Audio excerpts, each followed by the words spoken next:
Hey guys, welcome to Lingua Marina. In today's video, we're going to dive into one of the most difficult sections of the IELTS exam, and that's IELTS speaking. As you know, I personally have taken the TOEFL test twice, but not the IELTS.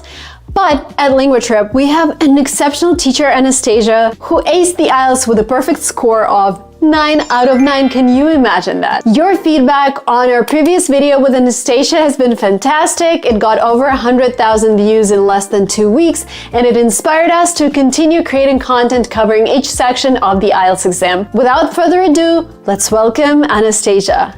Hi!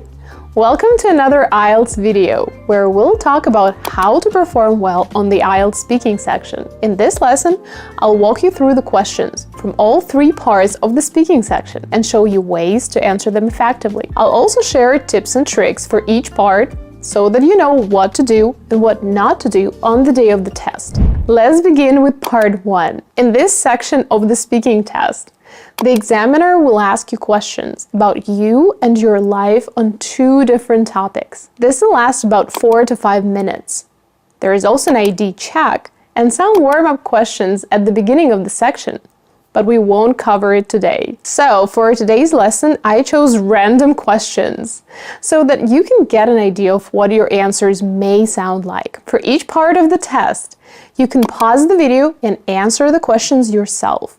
Then listen to my answers. Also, feel free to write your answers in the comments below for extra practice. We may analyze some of your comments in the next video. Let's get started. Part 1. Yes, absolutely. It's a cozy and comfortable space that I've made my own over the years. The location is great and I have wonderful neighbors. It truly feels like home to me.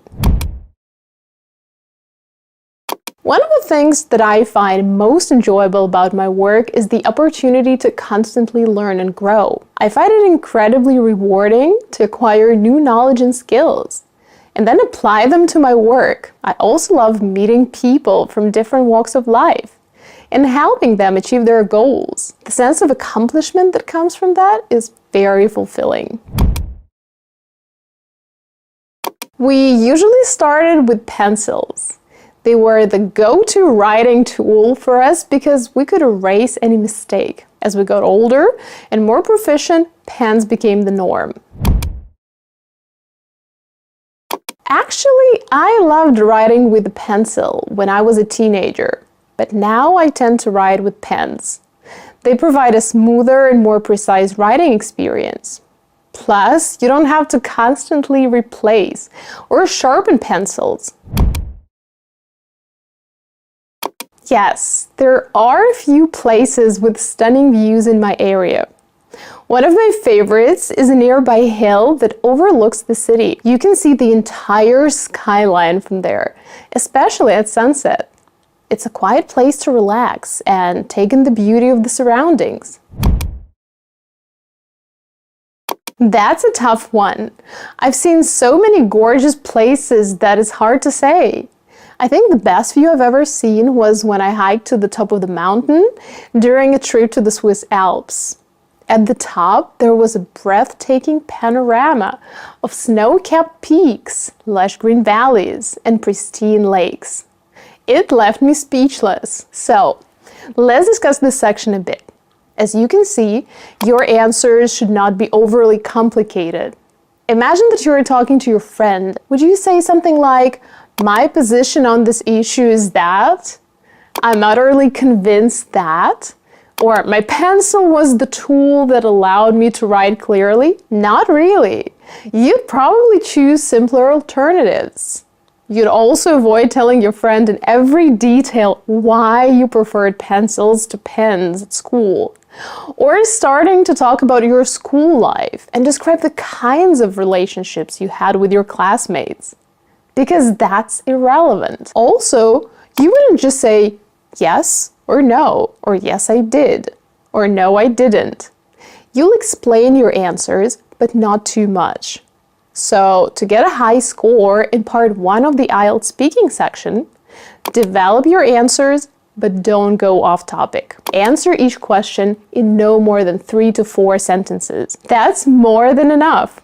Give natural answers, as if you were having a normal conversation with your friend. You don't want to memorize your answers or be very formal, because it's not how people talk in real life. If you're unsure of what to say, think about the answer you'd give in your native language, and then translate it into English. Don't use academic words unless you really need them. Instead, add connectors and fillers here and there. This is what native speakers do. Also, avoid very long responses. Many students I see in my one-on-one sessions get so excited about what they're saying that they usually start telling their whole story, which is first, not natural, and second, results in them making many mistakes and going off topic. Now that we've learned the tips and tricks for part 1, let's move on to part 2. In this part, you'll be given a cue card with the topic. You'll have about 2 minutes to talk about the topic you've been given and 1 minute to prepare. The important thing to remember is that you shouldn't rigidly follow all the bullet points on the cue card. You may if you want, but it's not a requirement to get a high score. If you don't know what to say on any of the bullet points, simply skip it. Otherwise, you might hesitate because you worry too much or sound unnatural, which will decrease your score. This is what a typical cue card will look like. Let's give it a try. Well, there was one time when I ended up in an incredibly crowded place. It was a few years ago when I was visiting Tokyo with a group of friends. And during the trip, we decided to explore the famous Shibuya crossing, which is known for its insane crowds. It's located in the bustling heart of Tokyo, right in front of Shibuya Station. And it's one of the busiest pedestrian crossings on the planet. And let me tell you, it lives up to its reputation. It was a warm summer evening when we decided to visit Shibuya Crossing. The reason we went there was because we wanted to see with our own eyes how hundreds of people cross the intersection at the same time. To be honest, I don't like crowded places, and I have avoided them all my life. But I have to admit that the scene was mesmerizing. With all those bright neon lights, advertisements everywhere, and a never-ending flow of people. I remember standing in the middle of the crowd and feeling a mixture of excitement and awe. It was incredible seeing so many people all in one place. The interesting thing is that despite the crowd, there is a strange sense of order.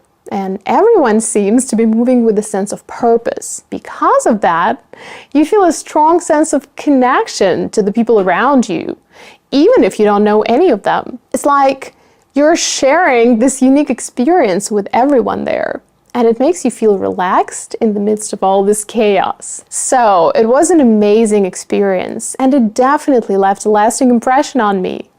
And I think if I were to go back to Japan, I would visit Shibuya Crossing again. What should you do to get a high score there?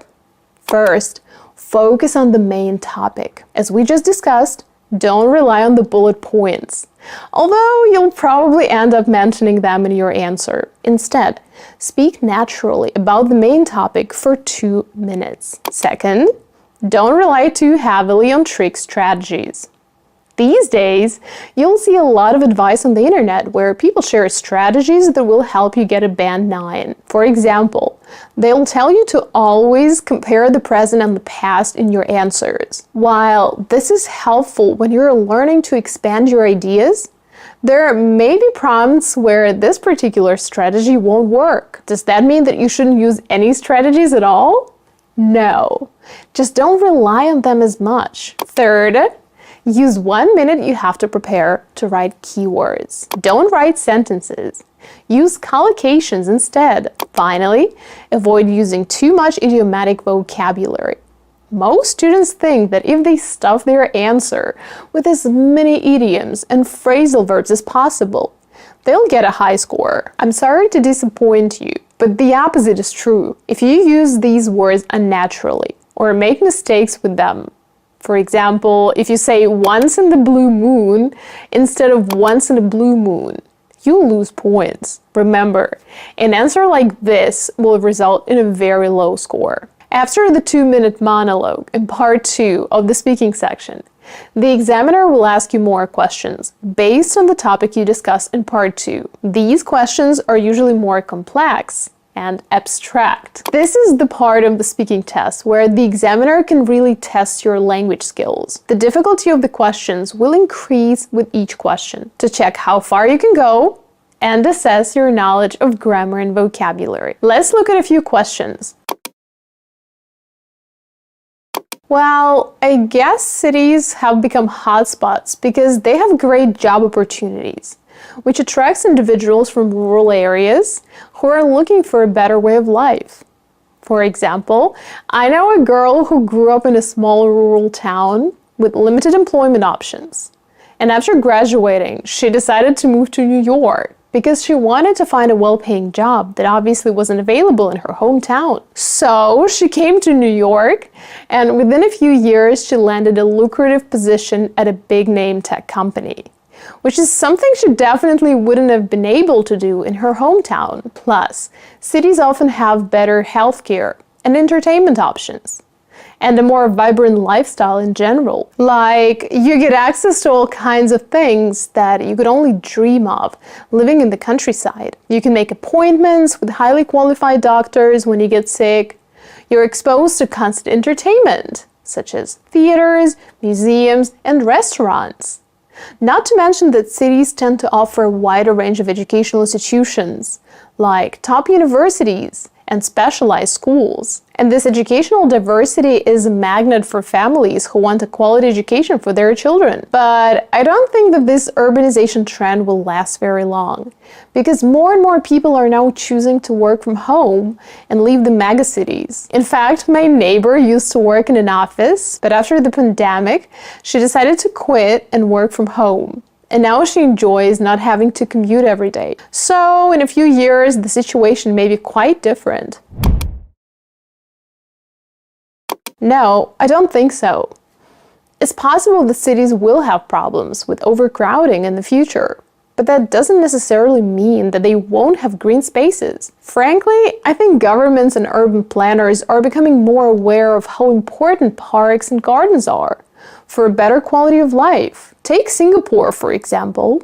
They've successfully introduced greenery into their urban landscape, even though they have a dense population. For me, when I think of Singapore, I immediately think of Gardens by the Bay, which is kind of a symbol of their commitment to sustainability and urban greenery. So I think in the future, they'll be implementing strategies like building parks, community gardens, and rooftop gardens to offset urban density. In my city, for example, they recently built a beautiful park downtown so that everyone can enjoy nature and relax after a long day of work. There are walking paths, playgrounds, and open green spaces that help you relax from the hustle and bustle of the city life. And you never see crowds, even though there are many visitors. How could we deal with overcrowding in cities? Actually, I can think of a few things straight away. First, more people could work from home, so they don't have to drive every day. If companies have flexible work policies that allow people to work remotely, there won't be as much overcrowding, traffic, or pollution from all those cars. We could also build nice neighborhoods and have job opportunities in areas outside the city, creating suburbs so people don't have to go into the city. The cities would be less crowded and still nice to live in. Today, for example, many people are leaving cities for quieter, more spacious suburban or rural areas that still give them access to urban amenities, but are quieter and less hectic. This is because they no longer have to work in an office. And speaking of the green spaces we've just talked about, it's possible to increase the number of parks and gardens within a city to give residents places to relax and enjoy nature. This will reduce the feeling of overcrowding. Some key things to remember about part 3. 1. While you shouldn't develop your answers too much in part 1, this step is crucial in part 3. Avoid short answers and provide lots of development. Give examples and explain your point of view to show that you're comfortable talking about a range of different topics. Without this, you'll never get a high score. 2. Answer all the questions. If you don't understand something, ask the examiner to repeat the question or explain it to you. Some students simply give up.